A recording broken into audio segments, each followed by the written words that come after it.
मैं 19 साल का हूँ, लेकिन ये घटना बहुत साल पहले हुई थी जब मैं बहुत छोटा था। आपको घर का नक्शा समझा दूं। हमारे लिविंग रूम में बड़ी बड़ी खिड़कियां थी जो सीधे पीछे बगीचे की तरफ खुलती थी। हमारे ड्राइववे पर बड़ा गेट था ताकि कोई भी आसानी से अंदर ना सके। लिविंग रूम के बगल में किचन था जिसमें और खिड़कियां थी और साथ ही पिछला दरवाजा भी था। ये दरवाजा इस कहानी में अहम है। उस दिन मेरी माँ घर का काम कर रही थी और मैं लिविंग रूम में सोफे पर बैठकर टीवी देख रहा था। मेरी पीठ खिड़कियों की तरफ थी। अचानक मैंने दीवार पर लगे एक फोटो फ्रेम में किसी का रिफ्लेक्शन देखा। मैंने माँ से पूछा, क्या पापा ऑफिस से लौट आए माँ? उन्होंने कहा, नहीं। लेकिन जब मैंने कहा, हाँ वो बाहर गार्डन में है, तो माँ के चेहरे पर ऐसा डर था जिसे मैं आज भी भूल नहीं सका। उन्होंने खिड़की से बाहर देखा और वहां एक बिखरे बालों वाला लेकिन मजबूत शरीर वाला अजनबी आदमी खड़ा था। उसने माँ की तरफ देखकर डरावनी मुस्कान दी।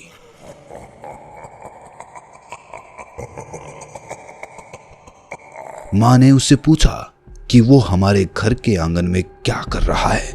उसने बिना हिले डुले उसी अजीब मुस्कान के साथ कहा, कुछ नहीं। माँ ने कहा कि वो पुलिस बुलाएंगी।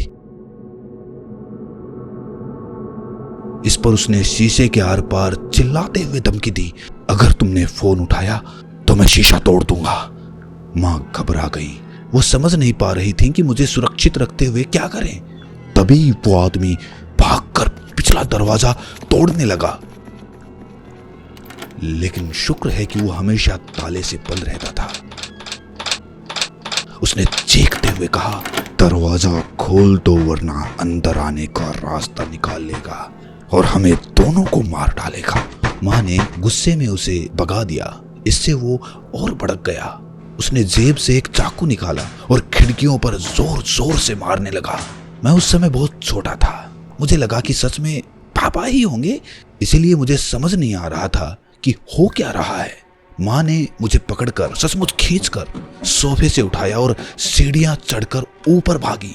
हम डरते डरते ऊपर के गलियारे में छिपने की जगह ढूंढ रहे थे कि तभी मेरे मामा अपने कमरे से निकले। उनके कानों में हेडफोन था। उन्हें नीचे का शोर सुनाई नहीं दिया था। माँ को तो पता ही नहीं था कि वो घर पर हैं। मामा उस समय 25 साल के थे। वो बहुत ताकतवर दिखते थे। माँ ने रोते हुए उनसे कहा कि कोई आदमी घर में घुसने की कोशिश कर रहा है।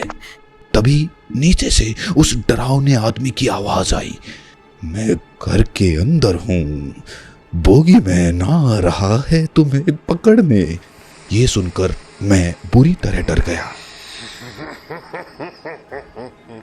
मामा ने हमें बाथरूम में बंद होने और पुलिस को फोन करने को कहा। हमने वैसा ही किया। लगभग 5 मिनट तक नीचे से चीखने, चिल्लाने और तोड़फोड़ की आवाज आती रही। फिर जोर से धड़ाम की आवाज हुई।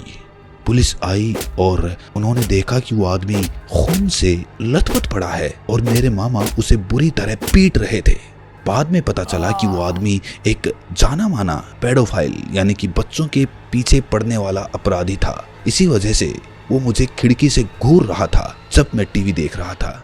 उस दिन के बाद मेरी माँ अकेले घर पर रहने से डरने लगी और जहाँ मुझे बचपन में ये सब छुपने भागने का खेल जैसा मजेदार लगता था, वहीं अब सोचकर रोंगटे खड़े हो जाते हैं। अगर उस दिन मेरे मामा घर पर नहीं होते तो शायद वो दरिंदा मेरी माँ और मेरे साथ क्या कर देता, ये सोचकर ही मैं कांप जाता हूँ।